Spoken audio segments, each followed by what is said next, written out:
Strategi saya dalam mengembangkan perusahaan yang berkaitan dengan pemanfaatan sistem informasi manajemen. Yang pertama, saya menggunakan sistem Enterprise Resource Planning. Sistem ERP ini banyak digunakan oleh perusahaan besar.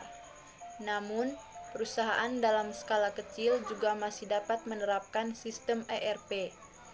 ERP biasanya digunakan untuk mengelola manajemen dan melakukan pengawasan yang terintegrasi antar unit di dalam perusahaan.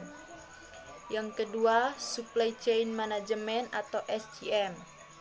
Sistem SCM ini sangat bermanfaat bagi pihak manajemen karena mengintegrasikan data-data seperti manajemen suplai bahan baku mulai dari pemasok, produsen, pengecer sampai konsumen akhir. Yang ketiga, Transaction Processing System. TPS adalah sistem informasi manajemen yang berguna untuk memproses data dalam jumlah yang besar atau transaksi yang banyak dan rutin. Program ini biasa diaplikasikan dalam manajemen gaji dan inventaris. 4. Office Automation System. Aplikasi ini berguna untuk memperlancar komunikasi antar departemen dalam suatu perusahaan dengan cara mengintegrasikan server-server komputer pada setiap user di perusahaan. Contohnya seperti penggunaan email untuk kegiatan di perkantoran setiap harinya. 5. Knowledge Work System. Sistem informasi KWS mengintegrasikan satu pengetahuan baru ke dalam organisasi atau entitas. 6.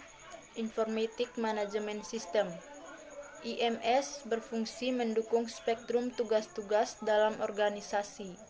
Selain itu, IMS juga dapat digunakan untuk membantu menganalisis pembuatan keputusan. Sistem ini juga dapat menyatukan beberapa fungsi informasi dengan program komputerisasi seperti e-procurement. 7. Decision Support System. Sistem ini membantu manajer dalam mengambil keputusan dengan cara mengamati lingkungan di dalam perusahaan.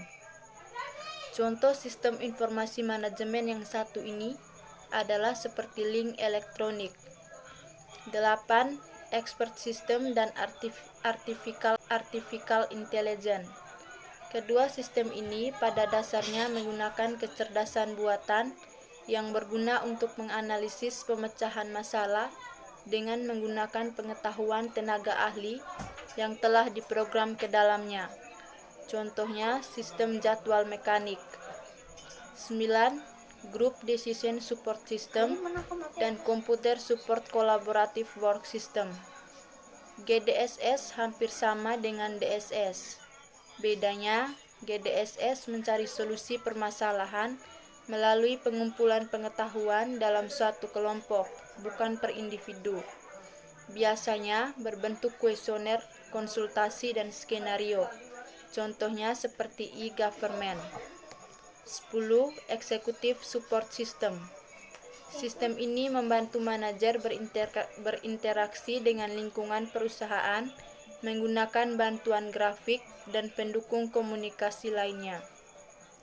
Itulah beberapa sistem yang saya gunakan dalam membantu strategi saya dalam mengembangkan perusahaan yang berkaitan dengan pemanfaatan sistem informasi manajemen.